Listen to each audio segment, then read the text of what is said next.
امریکہ اور اسرائیل نے regime change operation کس مہرے پر داؤ لگا کر کھیلا؟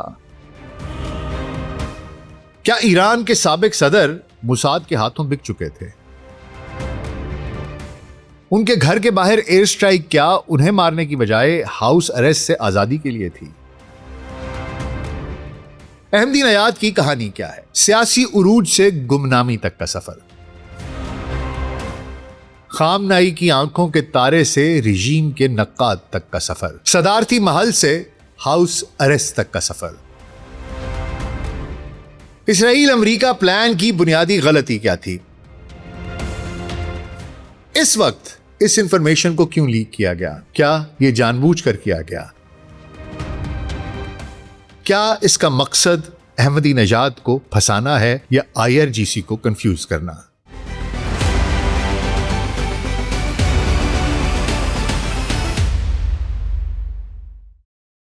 گلوبل سچ پوڈ کاسٹ ڈاکٹر ناصر بیگ کے ساتھ ابھی خدمت میں حاضر ہیں جی۔ السلام علیکم۔ فروری 2026، تہران کا آسمان بارود کے دھوئیں سے سیاہ ہو چکا تھا۔ امریکہ اور اسرائیل کی مشترکہ فضائی مہم، جسے آپریشن ایپک فیوری کا نام دیا گیا تھا، اپنے پورے عروج پر تھی۔ جنگ کے ابتدائی چند گھنٹوں میں ایران کے رہبر اعلیٰ آیت اللہ خامنائی اور کئی اعلیٰ حکام کو نشانہ بنایا جا چکا تھا۔ پوری دنیا حیرت زدہ تھی کہ واشنگٹن اور تل ابیب کا اگلا قدم کیا ہوگا۔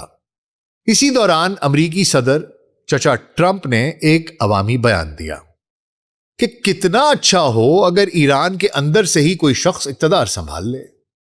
پوری دنیا نے اسے ایک عمومی بیان سمجھا، لیکن مئی 2026 میں آنے والی ایک سنسنی خیز انکشافاتی رپورٹ نے بین الاقوامی سیاست میں زلزلہ برپا کر دیا ہے۔ معلوم ہوا ہے کہ امریکہ اور اسرائیل محض اندھا دھند بمباری نہیں کر رہے تھے، بلکہ وہ تہران میں ایک انتہائی خفیہ اور ناقابل یقین حکومت کی تبدیلی، رجیم چینج کا منصوبہ تیار کر کے بیٹھے تھے۔ اور اس منصوبے کا مرکزی مہرہ کون تھا؟ ایران کا وہ سابق صدر جو کبھی مغرب کے لیے سب سے ڈراؤنا خواب تھا، یعنی محمود احمدی نژاد۔ جی ہاں، وہی محمود احمدی نژاد جنہوں نے کبھی اسرائیل کو دنیا کے نقشے سے مٹانے کی بات کی، جنہوں نے ایران کے جوہری پروگرام کو جارحانہ انداز میں آگے بڑھایا، اور جو ہولوکاسٹ کا سر عام انکار کرنے کے لیے مشہور تھے۔ لیکن سوال یہ ہے کہ تاریخ کا یہ سب سے متنازع، سخت گیر رہنما امریکہ اور اسرائیل کا داؤ کیسے بن گیا، اور یہ سارا منصوبہ تہران کی گلیوں میں کیسے خاک میں ملا؟ آج اس سب پر بات ہوگی، تو حضور اگلے 10 سے 15 منٹ کے لیے دھیان ذرا ادھر، اور اگر ہمارا کانٹینٹ پسند آ رہا ہے تو ویڈیو کو لائک اور چینل کو سبسکرائب کر دیجیے گا۔ تو آئیے آغاز کرتے ہیں۔ حضور، نیو یارک ٹائمز کی رپورٹ کے مطابق یہ منصوبہ اسرائیل کی خفیہ ایجنسی موساد نے تیار کیا تھا، جس میں محمود احمدی نژاد سے باقاعدہ مشاورت بھی کی گئی تھی۔ یہ میں آپ کو جو کچھ بتا رہا ہوں یہ اس رپورٹ میں کلیم کیا گیا ہے کہ یہ جو پورے کا پورا آپریشن پلان کیا گیا تھا، اس میں محمود احمدی نژاد سے باقاعدہ مشاورت بھی کی گئی تھی۔ حالیہ برسوں میں احمدی نژاد ایرانی مقتدرہ اور پاسداران انقلاب کے IRGC کے شدید ناقد بن چکے تھے، جس کی وجہ سے انہیں تہران کے علاقے نرمک میں واقع اسکوائر 72 کی ایک بند گلی والے گھر میں عملی طور پر نظر بند رکھا گیا تھا۔ ان کی 24 گھنٹے نگرانی کی جاتی تھی۔ جنگ کے پہلے ہی دن جب اسرائیل کا اس کے لڑاکا طیارے تہران پر بم برسا رہے تھے، تو ایک مخصوص سٹرائک احمدی نژاد کے گھر کے باہر سیکیورٹی چوکی پر کی گئی۔ یہ کوئی عام حملہ نہیں تھا، بلکہ یہ ایک جیل بریک آپریشن تھا۔ اسرائیل کا مقصد احمدی نژاد کو نقصان پہنچانا نہیں، بلکہ ان کے گھر پر تعینات پاسداران انقلاب کے ان پہرے داروں کو ہلاک کرنا تھا جو انہیں نظر بند کیے ہوئے تھے۔ سیٹلائٹ تصویریں گواہی دیتی ہیں کہ گلی کے دہانے پر موجود سیکیورٹی پوسٹ مکمل طور پر تباہ کر دی گئی، جس میں IRGC کے جو اہلکار ہیں وہ شہید ہو گئے۔ ابتدائی طور پر ایرانی میڈیا میں افواہ پھیلی کہ احمدی نژاد خود شہید ہو گئے ہیں، لیکن بعد میں تصدیق ہوئی کہ وہ اس حملے میں بال بال بچ گئے، البتہ وہ زخمی ضرور ہوئے۔ امریکی حکام اور احمدی نژاد کے ایک قریبی ساتھی کے مطابق موت کے اس قدر قریب پہنچنے کے بعد احمدی نژاد شدید صدمے کا شکار ہو گئے، اور وہ اس نام نہاد رجیم چینج کے منصوبے سے مایوس ہو کر روپوش ہو گئے۔ اس دن کے بعد سے وہ منظر عام سے غائب ہیں اور کوئی نہیں جانتا کہ وہ کہاں اور کس حال میں ہیں۔ حضور، سوال یہ پیدا ہوتا ہے کہ آخر امریکہ اور اسرائیل نے احمدی نژاد جیسے کٹر امریکہ اور اسرائیل مخالف شخص پر جوا کیوں کھیلا؟ امریکی دستاویزات بتاتی ہیں کہ چچا ٹرمپ اس وقت ونیزویلا میں امریکی افواج کی کامیابی سے انتہائی پرجوش تھے۔ امریکہ نے ونیزویلا کے صدر نکولس مدورو کو گرفتار کر کے وہاں اپنی پسند کی عبوری قیادت ڈیلسی روڈریگز کو بٹھا دیا، جو واشنگٹن کے اشاروں پر چل رہی ہے۔ ٹرمپ کا خیال تھا کہ اسی وینیزویلا ماڈل کو ایران میں بھی دہرایا جا سکتا ہے، اس کو ریپلیکیٹ کر دیتے ہیں، پہلے سے آزمودہ نسخہ ہے، اس پہ بھی آزما دیتے ہیں۔ احمدی نژاد کو وہ ایک ایسا مہرہ سمجھتے تھے کہ جو ایران کی موجودہ مذہبی قیادت کو چیلنج کرنے کی عوامی طاقت رکھتا تھا۔ لیکن حضور، سوال یہ پیدا ہوتا ہے کہ کیا احمدی نژاد واقعی مغرب کے، امریکہ کے، اسرائیل کے اتنے قریب ہو رہے تھے؟ محمود احمدی نژاد کی کہانی ایرانی سیاست کا وہ عجوبہ ہے جسے سمجھے بغیر ہم موجودہ منظرنامے کا ادراک نہیں کر سکتے۔ تہران کے ایک غریب لوہار کے گھر پیدا ہونے والے احمدی نژاد نے اپنی سیاست کا آغاز انتہائی سادگی اور انقلابی جذبے سے کیا۔ وہ ایک سادہ کیپسن، ایک جیکٹ پہنتے، تہران کی گلیوں میں کچرا اٹھانے والے خاکروبوں کے ساتھ بیٹھ کر کھانا کھاتے اور خود کو عوام کا خادم کہتے۔ سن 2003 میں وہ تہران کے میئر بنے اور اپنی اسی پاپولسٹ، عوام پسند، سادگی اور غریب پرور امیج کی بدولت سن 2005 کے صدارتی انتخابات میں سب کو حیران کرتے ہوئے ایران کے طاقتور اور امیر ترین سابق صدر ہاشمی رفسنجانی کو شکست دے کر صدارت کی کرسی پر براجمان ہو گئے۔ ابتدائی طور پر وہ ایران کے قدامت پسند نظام اور راہبر اعلیٰ آیت اللہ علی خامنائی کی آنکھ کا تارا تھے۔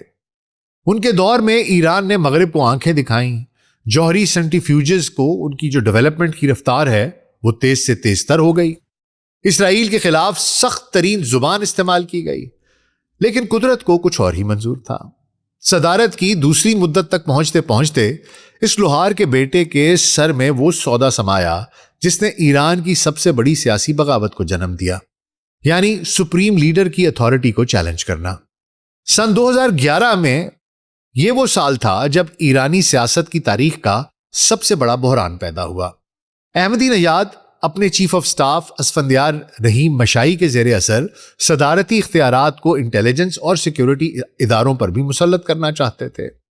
اس وقت ایران کے وزیر اطلاعات، جو ان کے انٹیلیجنس منسٹر تھے، حیدر مصلحی، وہ براہ راست رہبر اعلیٰ آیت اللہ خامنائی کے وفادار اور ان کے کان اور آنکھ سمجھے جاتے تھے۔ احمدی نژاد نے مصلحی کی انٹیلیجنس رپورٹس اور صدارتی معاملات میں مداخلت سے تنگ آ کر انہیں اچانک عہدے سے برطرف کر دیا اور ان کا استعفیٰ قبول کر لیا۔ یہ ایرانی نظام کے غیر تحریر شدہ قانون کی کھلی خلاف ورزی تھی، کیونکہ ایران میں وزارت دفاع، خارجہ اور انٹیلیجنس کے قلمدان ہمیشہ سپریم لیڈر کی مرضی سے طے ہوتے ہیں۔ آیت اللہ خامنائی نے فوری طور پر مداخلت کی اور صدارتی حکم کو مسترد کرتے ہوئے حیدر مصلحی کو دوبارہ ان کے عہدے پر بحال کر دیا۔ احمدی نژاد کے لیے یہ ایک بہت بڑی عوامی سبکی تھی۔ رد عمل میں احمدی نژاد نے وہ قدم اٹھایا جس کی جمہوریت میں تو شاید گنجائش ہو، لیکن ولایت فقیہ کے نظام میں اسے بغاوت سمجھا جاتا ہے۔ وہ غصے میں صدارتی امور چھوڑ کر اپنے گھر بیٹھ گئے اور 11 دن کا علامتی بوائیکاٹ کیا، 11 ڈے واک آؤٹ کر دیا۔ وہ نہ تو کبھی کابینہ کے اجلاسوں میں گئے اور نہ ہی صدارتی دفتر۔ ان 11 دنوں نے احمدی نژاد کی تقدیر کا فیصلہ کر دیا۔ پاسداران انقلاب، IRGC، پارلیمنٹ اور قدامت پسند علماء ان کے خلاف سفارہ ہو گئے۔ انہیں یاد دلایا گیا کہ ایران میں صدر کی حیثیت رہبر اعلیٰ کے سامنے محض ایک کارندے کی ہے۔ احمدی نژاد کو گھٹنے ٹیکنے پڑے اور وہ واپس دفتر تو آ گئے، لیکن ان کا وہ جادو جو اسٹیبلشمنٹ پر تھا ہمیشہ کے لیے ختم ہو گیا۔ وہ اب مقتدرہ کی نظر میں منحرف لہروں، ڈیوینٹ کرنٹس کے سرغنہ بن چکے تھے۔ سن 2013 میں جب ان کی صدارت ختم ہوئی تو ایرانی نظام نے انہیں آہستہ آہستہ قومی افق سے بالکل ہی مٹا دیا، غائب کر دیا۔ سن 2017، 2021 اور 2024 کے صدارتی انتخابات میں جب انہوں نے دوبارہ کاغذات جمع کرائے تو گارڈین کاؤنسل نے انہیں نااہل قرار دے کر باہر پھینک دیا۔ لیکن اس تنہائی نے احمدی نژاد کو ایک بالکل نئے روپ میں دنیا کے سامنے پیش کیا۔ وہ سخت گیر دائیں بازو کا ہارڈ لائن رائٹ ونگر اس کے نظریات کو خیر بات کہہ کے ایک آزاد قوم رہنما اور نظام کے سب سے بڑے نقاد بن گئے۔ ان کی کایا پلٹ گئی اور اس کی چند مثالیں تو دیکھ کر دنیا دنگ رہ گئی، جیسے لازمی حجاب کی مخالفت۔ جس احمدی نژاد کے دور میں اخلاقی پولیس گشت ارشاد اس کو مضبوط کیا گیا تھا، اسی احمدی نژاد نے حالیہ برسوں میں خواتین پر لازمی حجاب کی سختی پر کڑی تنقید کی اور اسے انسانی آزادیوں کے خلاف قرار دیا۔ پھر سیاسی اور معاشی کرپشن پر حملے۔ انہوں نے گارڈین کاؤنسل، عدلیہ اور لارجانی برادران جیسے طاقتور خاندانوں پر کھلم کھلا اربوں ڈالر کی کرپشن اور نااہلی کے الزامات لگائے۔ انہوں نے یہاں تک کہہ دیا کہ ایران کی دولت عوام کی جیبوں کی بجائے مخصوص اشرافیہ کی بقا پر خرچ ہو رہی ہے۔ مغرب سے مذاکرات کی وکالت، یہ ایک اور بات تھی۔ وہ جو کبھی امریکہ کو سب سے بڑا شیطان کہتے تھے، انہوں نے تہران کی جارحانہ رویے پر تنقید کرتے ہوئے کہا کہ جو لوگ جنگ کے ڈھول بجا رہے ہیں وہ ملک کو زہر کا پیالہ پینے پر مجبور کریں گے۔ انہوں نے مسلسل مغرب کے ساتھ براہ راست اور برابری کی بنیاد پر سفارت کاری کی حمایت کی۔ سن 2019 میں نیو یارک ٹائمز کو دیے گئے ایک انٹرویو میں انہوں نے چچا ٹرمپ کی تعریفیں کی اور تعریفیں کرتے ہوئے کہا کہ ٹرمپ ایک کاروباری آدمی ہیں، وہ نفع نقصان کا حساب لگانا جانتے ہیں، ہمیں ماضی کو چھوڑ کر طویل المدتی فائدے کے لیے بات کرنی چاہیے۔ بات یہیں تک محدود نہیں تھی۔ احمدی نژاد کے قریبی ساتھیوں پر اسرائیل اور برطانیہ کے لیے جاسوسی کے الزامات بھی لگے۔ ان کے سابق چیف آف سٹاف اسفندیار رحیم مشائی پر 2018 میں عدالت کے اندر اسرائیلی ایجنسیوں سے رابطے کا مقدمہ چلا۔ مزید برآں 2023 سے 2025 کے درمیان احمدی نژاد نے گوئٹمالا اور ہنگری کے پراسرار دورے کیے۔ یہ دونوں ممالک اسرائیل کے انتہائی قریب اتحادی ہیں اور ہنگری کے اس وقت کے وزیر اعظم وکٹر اوربان کے نتنیاہو سے بہت ہی قریبی مراسم تھے۔ جب پچھلے سال جون میں ایران اور اسرائیل کی پہلی جنگ چھڑی تو احمدی نژاد کی خاموشی نے سوشل میڈیا پر کئی سوالات کو جنم بھی دیا۔ یہ وہ احمدی نژاد تھے جو سن 2026 کی جنگ شروع ہونے سے پہلے تہران کی گلیوں میں گھوم رہے تھے۔ وہ اب مذہبی اشرافیہ کے لیے اتنے خطرناک ہو چکے تھے کہ ان کی زبان کو بند کرنے کے لیے انہیں ان کے اپنے ہی گھر میں نظر بند کر دیا گیا۔ اور یہی وہ موڑ تھا جہاں کہا یہ جا رہا ہے بقول اس رپورٹ کے اسرائیل اور امریکہ کی نظریں اس زخمی اور باغی سابق صدر پر آ کر اٹک گئیں۔ اچھا حضور، یہ جو سارا ریجیم چینج آپریشن ہے یہ موساد نے پلان کیا تھا۔ موساد کا سربراہ ڈیوڈ بارنیا، اس نے اس کا جو خاکہ تیار کیا تھا وہ کوئی اچانک اٹھایا گیا قدم نہیں تھا، بلکہ ایک گہرا اور منظم جیو پولیٹیکل جال تھا جسے دنیا پچھلے سال کے اواخر اور رواں سال 2026 کے آغاز میں تہران کی سڑکوں پر ایک عوامی احتجاج کی صورت میں دیکھ رہی تھی۔ لیکن جسے دنیا عوامی غم و غصہ احتجاج سمجھ رہی تھی وہ دراصل اس بڑے فوجی حملے کا پیش خیمہ یعنی کہ پریکرسر تھا جو آگے آنے والا تھا۔ آئیے موساد کے اس انتہائی خفیہ آپریشن کے تمام مراحل کو ذرا شروع سے سمجھنے کی کوشش کرتے ہیں، جس کا آغاز سڑکوں کی جنگ سے ہوا۔ دیکھیے حضور، کسی بھی فوجی کارروائی سے پہلے اسرائیل کا ہدف ایران کو اندرونی طور پر مفلوج کرنا اور پاسداران انقلاب کی توجہ منتشر کرنا تھا۔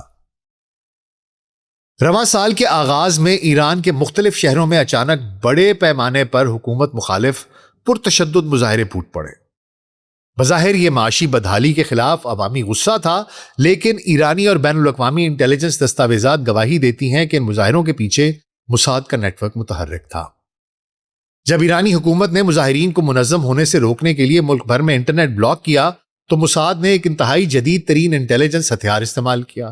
مغربی سرحدوں اور سمگلنگ کے راستے ایران کے اندر سینکڑوں غیر قانونی سٹار لنک سیٹلائٹ ٹرمینلز پہنچائے گئے، اور حضور ان خفیہ ٹرمینلز کی مدد سے موساد کے آن گراؤنڈ ایجنٹس تہران کی سڑکوں سے براہ راست تل ابیب اور مغربی کمانڈ سینٹر سے جڑے ہوئے تھے۔ اس social media platform X اور انکرپٹڈ نیٹ ورکس کے ذریعے لائیو لوکیشن، سیکیورٹی فورسز کی موومنٹ اور اگلے اہداف کی ہدایات حاصل کر رہے تھے۔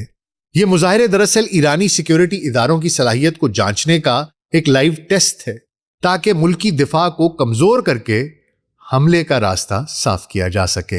اور حضور، اس اندرونی خلفشار کے بعد باقاعدہ جنگ کا آغاز ہوا، جس کا مقصد ایران کے دفاعی نظام کے جو اس کا دماغ تھا، جو اس کا نرو سینٹر تھا، جو اس کا نیورل سینٹر تھا، اس کو ناکارہ بنانا تھا۔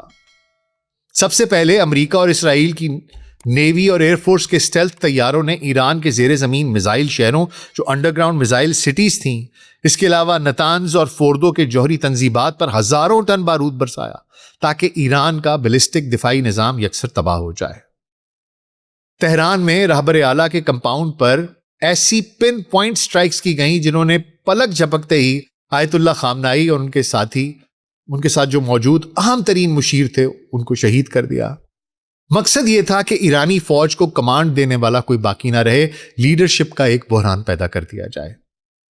اسی وقت موساد نے ایران کی مغربی سرحدوں پر سرگرم عمل جو مسلح کرد گروہ تھے ان کو جدید ترین ہتھیاروں سے لیس کر دیا، فراہم کرنے شروع کر دیا ہتھیار۔ منصوبہ یہ تھا کہ جیسے ہی تہران پر بم گریں کرد جنگجو پیش قدمی شروع کر دیں اور IRGC تہران کا دفاع کرنے کی بجائے سرحدوں پر الجھ کر رہ جائے۔ کمانڈ سٹرکچر کو تباہ کرنے کے بعد اگلا حملہ ایرانی عوام کے اعصاب اور نفسیات پر تھا۔ موساد کے سائبر یونٹس نے ایرانی انٹرنیٹ اور سوشل میڈیا اسپیس پر ایک زبردست پروپیگنڈا مہم شروع کی۔ ہیک شدہ سرکاری ریڈیو سٹیشنز کے ذریعے مسلسل یہ خبریں پھیلائی گئیں، جھوٹ پھیلایا گیا کہ پاسداران انقلاب کے کمانڈرز ملک چھوڑ کر بھاگ رہے ہیں۔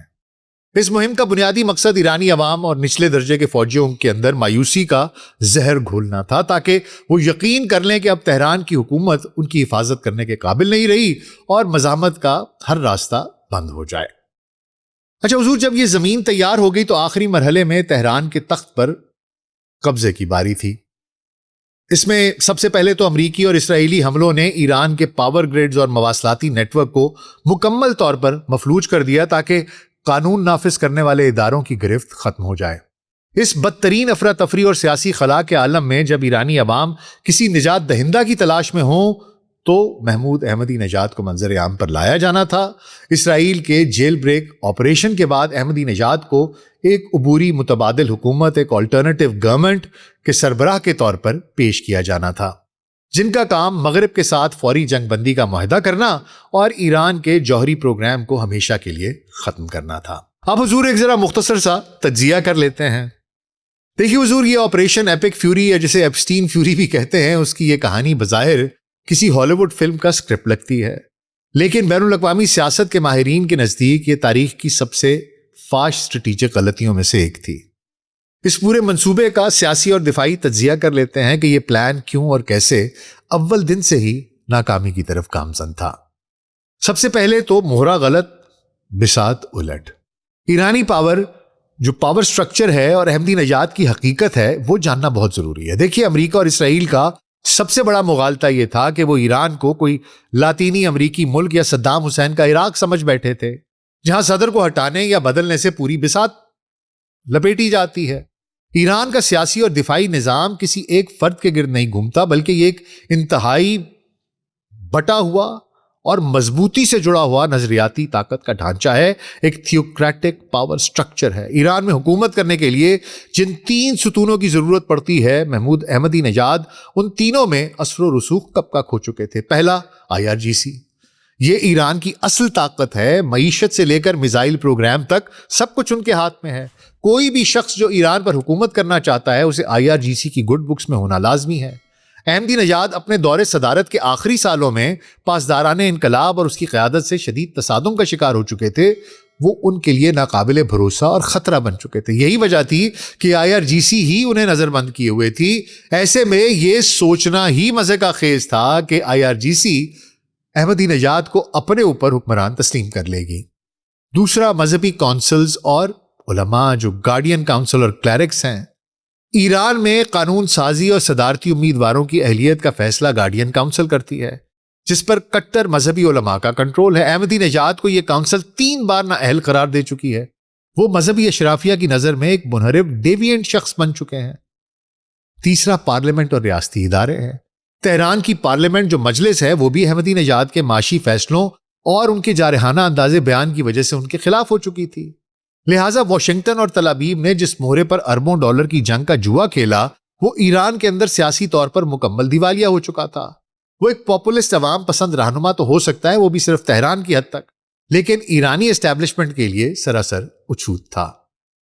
دوسرا حضور بات یہ ہے کہ اس سارے انکشاف کی ٹائمنگ اب مئی 2026 میں ہی کیوں کی گئی ہے، اور ویسے بھی انکشاف کیوں کیا گیا ہے؟ دیکھیے، سیاست میں کوئی بھی خبر حادثاتی طور پر لیک نہیں ہوتی، ہر لفظ کے پیچھے ایک مقصد ہوتا ہے۔ یہ رپورٹ ایک ایسے وقت میں سامنے آئی ہے جب جنگ کو شروع ہوئے کئی ماہ گزر چکے ہیں، اب جنگ بندی ہے، تہران میں آیت اللہ خامنہئی کے بعد مجتبیٰ خامنہئی نئے رہبر اعلیٰ بن چکے ہیں، نظام سنبھال چکے ہیں، تو پھر یہ معلومات اب کیوں جاری کی گئیں؟ اس کے پیچھے ماہرین کی 2-3 تھیوریز ہیں۔ پہلی تھیوری تو یہ ہے جناب کہ امریکہ اور اسرائیل اس وقت شدید تذبذب کا شکار ہیں، احمدی نژاد پر حملے کے بعد وہ غائب ہیں۔ مغرب یہ جاننا چاہتا ہے کہ آیا ان کا وہ مورا جس پر انہوں نے داؤ لگایا تھا وہ زندہ بھی ہے یا مر گیا، اور اگر زندہ ہے تو کہاں ہے؟ کیا ایرانی انٹیلیجنس نے اسے کسی خفیہ تہخانے میں منتقل کر دیا ہے یا اس کا کام تمام کیا جا چکا ہے؟ اس خبر کو عام کر کے واشنگٹن اور اسرائیل تہران کو پرووک کرنا چاہ رہے ہیں، اکسانا چاہ رہے ہیں تاکہ ایران اس پر کوئی رد عمل دے دے، کہیں سے کوئی آواز پڑ جائے، اور جب ایرانی حکام وہ دفاع میں کوئی بیان جاری کریں یا کوئی اشارہ دیں تو مغرب کے خفیہ اداروں کو ان کے زندہ یا مردہ ہونے کا سراغ مل جائے۔ یہ ایک کلاسک انٹیلیجنس ٹرک ہے جس کا مقصد تہران کو اپنے پتے کھولنے پر مجبور کرنا ہے۔ دوسری تھیوری یہ کہتی ہے کہ ایرانی صفوں میں انتشار اور بدگمانی پیدا کی جائے، سائیکولوجیکل وارفیئر کھیلا جائے۔ یہ بھی بظاہر ممکن ہے کہ یہ کہانی مکمل طور پر من گھڑت یا جزوی طور پر مبالغہ آرائی پر مبنی ہو، تاکہ ایرانی انٹیلیجنس اور پاسداران انقلاب کے اندر بدگمانی کے بیج بوئے جائیں۔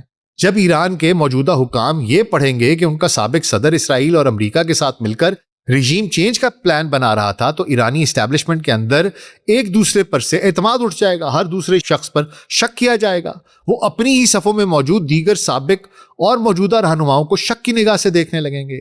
یہ تہران کو اندر سے کمزور کرنے اور ان کی توجہ بیرونی دفاع سے ہٹا کر اندرونی انکوائریز پر مرکوز کرنے کی ایک نفسیاتی چال ہو سکتی ہے، سائے آپ ہو سکتا ہے۔ یہ بھی عین ممکن ہے کہ احمدی نژاد کا نام لے کر وہ اپنے اصل مہرے سے توجہ ہٹانا چاہتے ہوں، ایران کو گمراہ کرنا چاہتے ہوں، اور یہ بھی عین ممکن ہے حضور کہ احمدی نژاد کو علم ہی نہ ہو اور وہ احمدی نژاد کو نشانہ بنا رہے ہوں، اس سے بدلہ لے رہے ہوں ان بیانات کا کہ تو ہولوکاسٹ کو بھی نہیں مانتا تھا، تو نیوکلیئر وہ بھی بناتا تھا، تو ہمیں بڑی بڑی باتیں بھی کرتا تھا، ایسا بیان دو، اس کو کر دے، اور یہ کنفیوژن میں بھی آ جائیں گے، ایک دوسرے پر شک بھی کریں گے اور احمدی نژاد جو ہے اس کو لٹکا بھی دیں گے۔ تو یہ تینوں تھیوریز اس وقت مارکیٹ میں چل رہی ہیں کہ اس وقت اس چیز کو کیوں، اس خبر کو پبلک کیا گیا۔ دیکھیے حضور، آخر میں اتنا بتانا چاہوں گا کہ تاریخ گواہ ہے کہ جب بھی بیرونی طاقتیں انہوں نے کسی ملک کے اندر زبردستی اپنی مرضی کی قیادت مسلط کرنے کی کوشش کی، نتائج تباہ کن ہی نکلے۔ امریکہ نے جو غلطیاں لیبیا، عراق، افغانستان اور لاطینی امریکہ میں کی، وہی غلطی وہ ایران میں دہرانے نکلا تھا۔ احمدی نژاد جو کبھی مغرب کے خلاف ایرانی مزاحمت کا چہرہ تھے، تاریخ کے دھارے میں ایک ایسے مہرے کے طور پر یاد رکھے جائیں گے جسے شطرنج کی بساط پر دونوں طرف سے استعمال کرنے کی کوشش کی گئی۔ یہ اس صورت میں ہے کہ اگر یہ خبر درست ہے تو، لیکن آخر میں بساط پھر بھی الٹ گئی۔ تہران آج بھی کھڑا ہے اور اس کے اقتدار کی چابیاں کسی بیرونی سازش کے تحت احمدی نژاد یا پرانے شاہ کے بیٹے کے ہاتھ میں نہیں ہیں، بلکہ ایرانی طاقت کے اس روایتی اور آہنی ڈھانچے کے پاس ہیں جسے سمجھنے میں مغرب ہمیشہ سے ناکام رہا ہے۔ اپنا بہت خیال رکھیے گا، شکریہ۔